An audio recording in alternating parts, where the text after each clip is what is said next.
There has been a lot of chatter about camera overheating in the last few weeks. You might have noticed, especially as new cameras have been released in the summer and people are sort of taking them out of the boxes and unfortunately realizing that, oftentimes a mirrorless camera cannot run uninterrupted for a long time before it will overheat, especially in high demand recording modes. And it made me realize that I haven't necessarily done adequate overheating testing on the R5 Mark II, which I received and reviewed last September when it was not especially hot. And we've had so many hot days recently with temps above the 90s and no cloud cover that I thought, I'll satisfy my own curiosity and explore what the limits of this camera are with regards to overheating and share that information with you.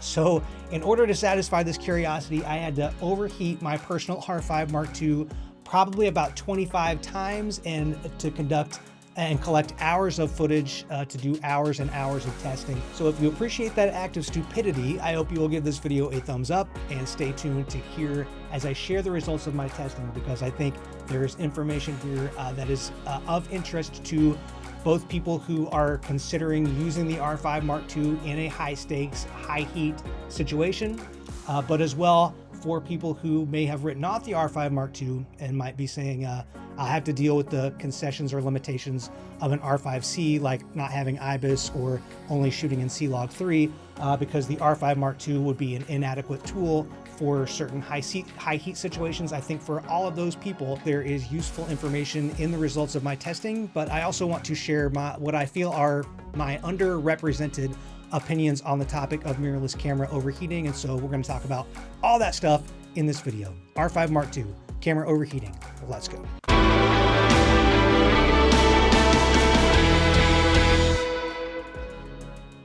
Okay, so I'm just pulling up the results of my testing, which I've recorded here on my phone. But so first off, what do I want to say about the testing? I didn't test the camera in like all thousands of the permutations of its recording modes and bit rates and RAW versus HEVC and like all that stuff, right? I recorded it in both the modes that I use most frequently, as well as the modes that I felt were most prone to give an interesting result about its overheating behavior.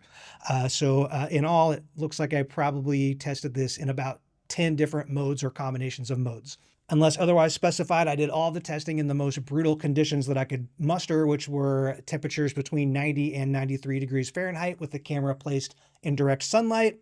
And I tried to configure the camera to combat those challenges to the best of my ability as well, in common sense ways, such as by using the fan grip accessory with the fan running on high and with the screen swiveled open. However, I didn't advantage the camera with any extra mitigating actions that I can't see myself using, in a situation where I found the camera might overheat. So for example, I didn't erect a shade around the camera. I didn't remove the CFast card and limit myself to shooting on the SD card slot only. I didn't lower the screen brightness, right? I can't see myself in a situation where I'm freaked out and the camera's overheating and I'm stressed out, like pulling cards out of the camera and stuff to try to solve the problem. To the extent possible, I just let the camera solve those problems to the best of its ability. Oh, I also ran all the tests with the EF 85mm f1.8 STM lens attached through an adapter in autofocus for all tests. And the IBIS was on. I can't think of anything else especially relevant. Oh, and I had the camera plugged in for all tests to USB-C power delivery. So just a very common way that I would use it if I were, say, recording an event. A keynote at an event or, a stage production or something like that. Yes.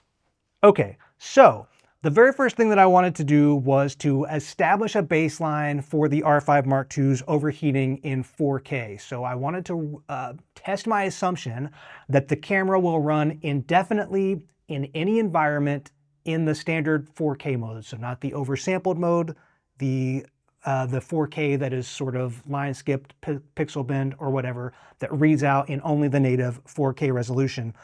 And boy, was I shocked when this test ended in 23 minutes and 16 seconds. I went from the utter devastation of seeing that result to immediately being astounded when I opened the camera and realized I had actually configured it to shoot in 8K 24.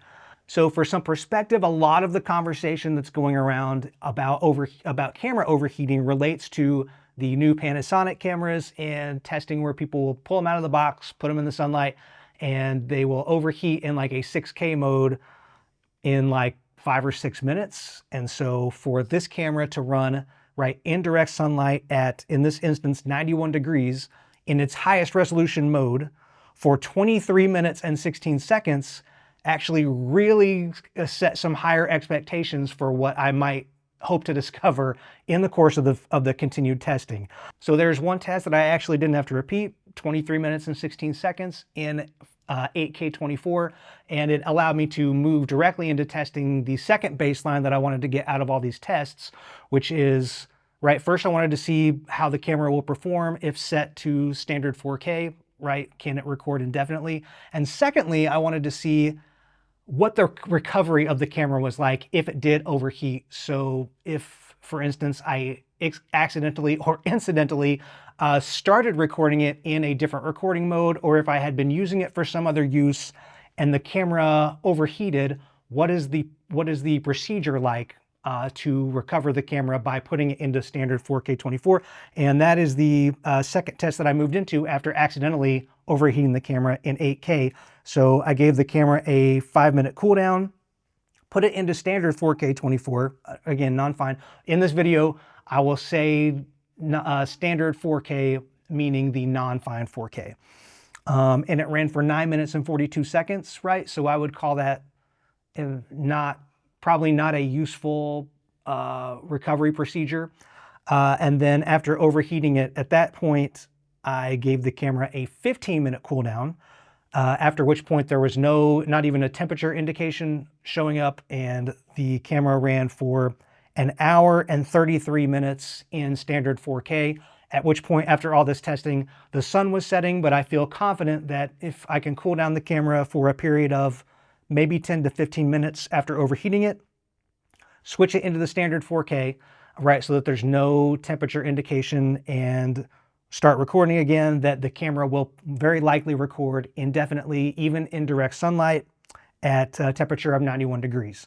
So that is a useful recovery procedure. However, not a silver bullet for overheating, because it does require that 10 to 15 minutes where the camera may not be available to record something critical. So that is good information to have, and I did follow that up a few days later. This is several days of testing here. I did follow this up a few days later with some testing to sort of fine-tune what that recovery window looks like. But on the second day, what I really wanted to see is, are there other modes then? If I know I can throw the camera in full sunlight at any temperature and run it at standard 4K 24, are there other recording modes that is true for? I first verified that that was true by running the camera for 2 hours and 9 minutes at standard 4K 24, at which point I just got tired of running it. There was no indication that the camera would overheat. And then I switched it into 4K 60 and recorded it for this is directly after heating the camera up at 4K 24 for 2 hours.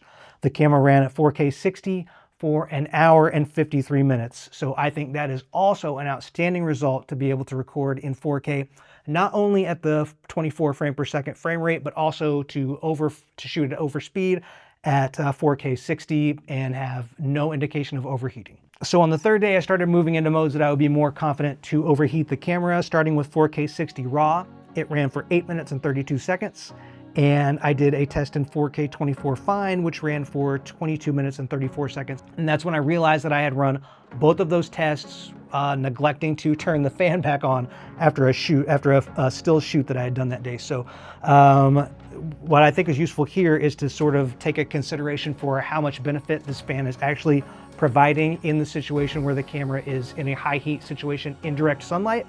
So for comparison, when I reran these tests the next day, the camera ran for 14 minutes in 4K 60 RAW with the fan, and the camera ran in 4K 24 Fine for 22 minutes. So it actually ran for less time with the fan on. So what I really wanted to conclude here is that while we will see some instances where having this fan is helpful, shooting in direct sunlight is not one of those instances. And if you've ever put a camera in direct sunlight, you will know that these black camera bodies heat up like so that they're almost too hot to touch after just a few minutes, even with the camera turned off.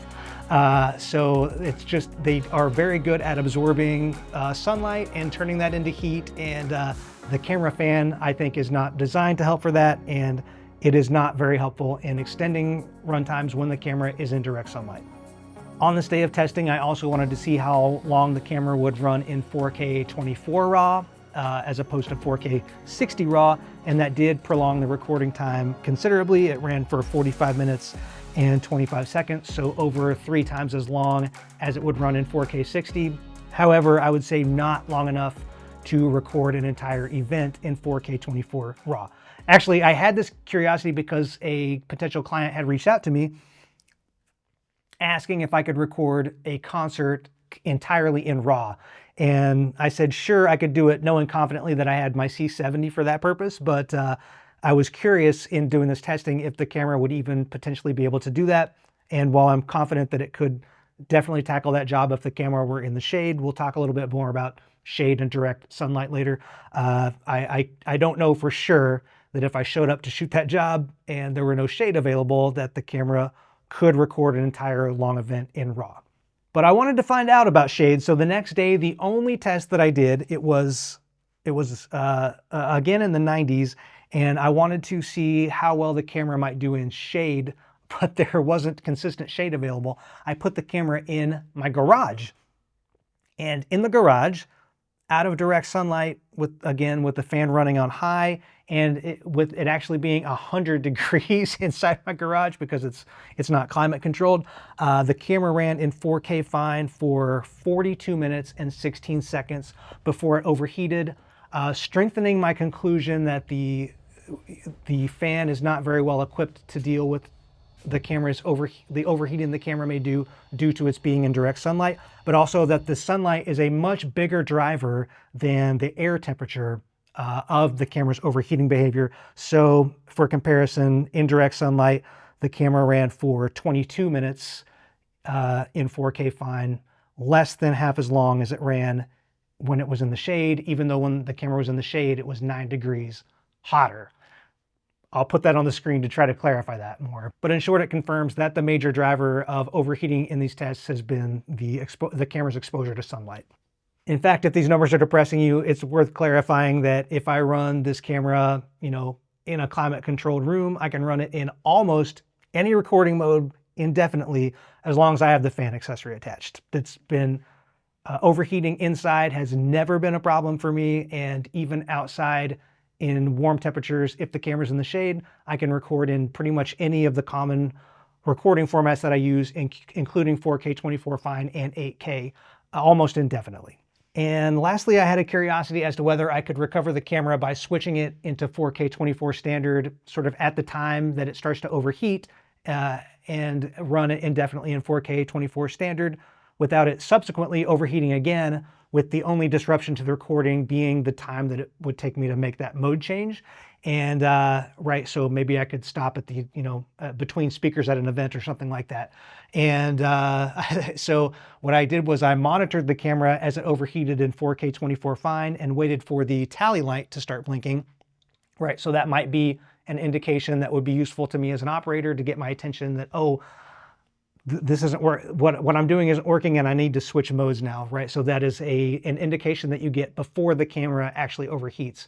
And when I switched modes to 4K 24 standard at that indication, the camera ran for a 4 minutes and 32 seconds before overheating in 4K 24 standard after switching to that mode, right? So unfortunately, while there may be some point at which I can switch the camera over to standard 4K 24 while it's recording before it overheats, I don't feel super confident in making that a plan because I don't know what that would be, and there is no obvious indication like the tally light blinking or an overheating warning that would tell me that it's the appropriate time to switch and sort of get my attention. Lastly, the curiosity that I know you have if you're anything like me is if 4K 24 standard is the concession that allows me to use this camera, in a place where I might otherwise have to use a cinema camera. What am I giving up in quality going from 4K 24 fine to 4K 24 standard? And so while this probably should have been part of my initial camera reviews that I did last year, I never did a comparison like that. And so I thought this was the appropriate time to approach that curiosity. So I did some tests first with the R5 Mark II, running it in 4K 24 fine, and then all in 4K 24 standard.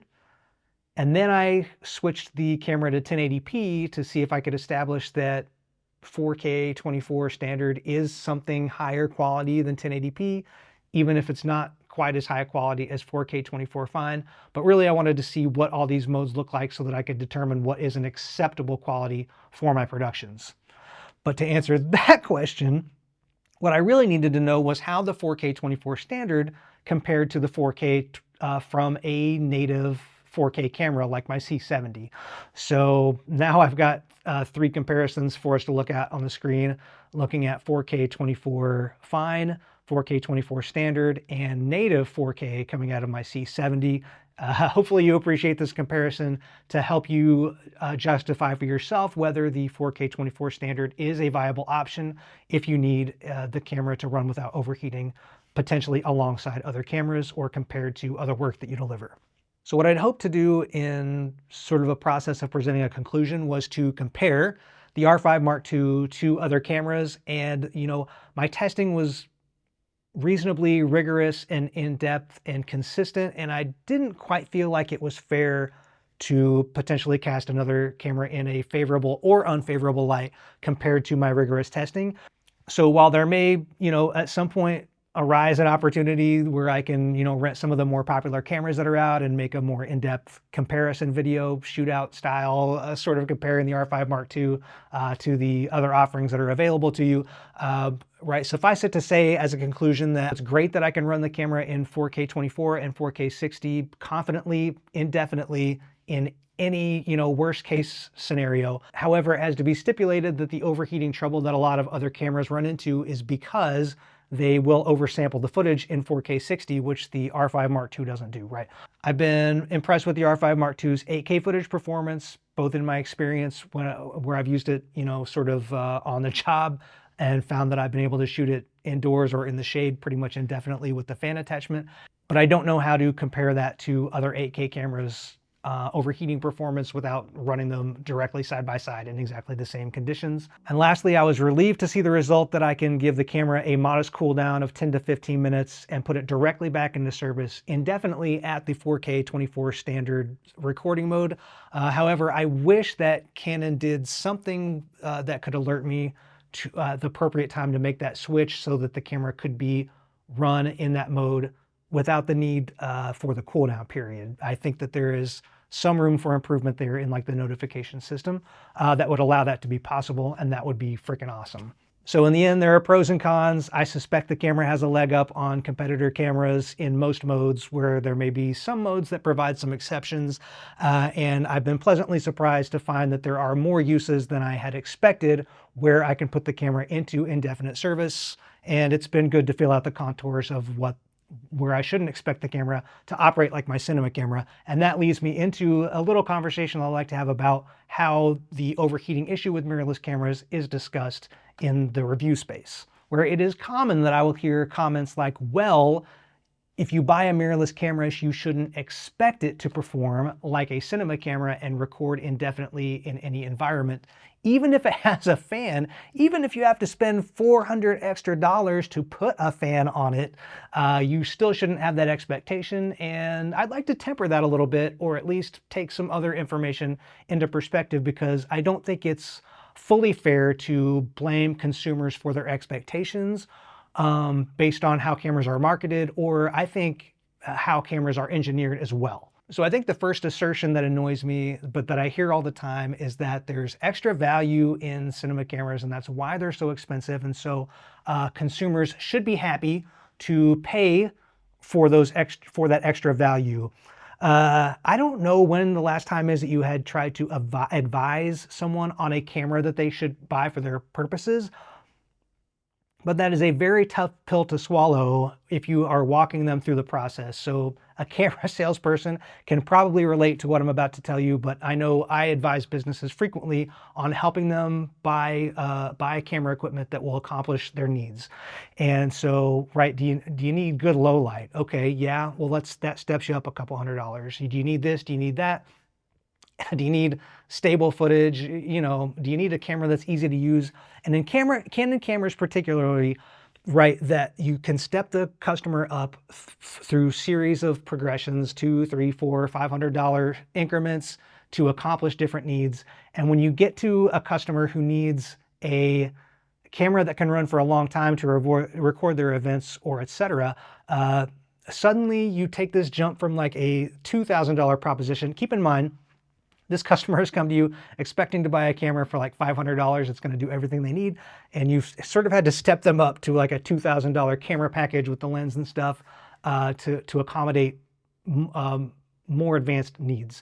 And you get to that point and then you're like, well, do you need it to do long recording? And then suddenly you can't really find a camera package under like $3,000 to $3,500. It's a bizarre value gap that is a tough pill to swallow for consumers who are used to that need being met by very basic equipment like cell phones and GoPros. The second annoying justification that I hear for this is that, you know, well, this is why you pay for a video production company. And this, you know, realistically, I should be receptive to this argument because I run video production. So, you know, I should want people to have to come to me to meet this need. But, you know, it's very often the need I'm getting approached for is, can you record our church service? Can you record a funeral? Can you record a kid's ball game? Right? These are not necessarily all high value needs, but you know, they're all important things. And I think that should pressure camera companies to try to find some solution to accommodate these needs that aren't, it's silly at a point to tell someone that they need to buy a cinema camera to record their church service, right? It's just petty.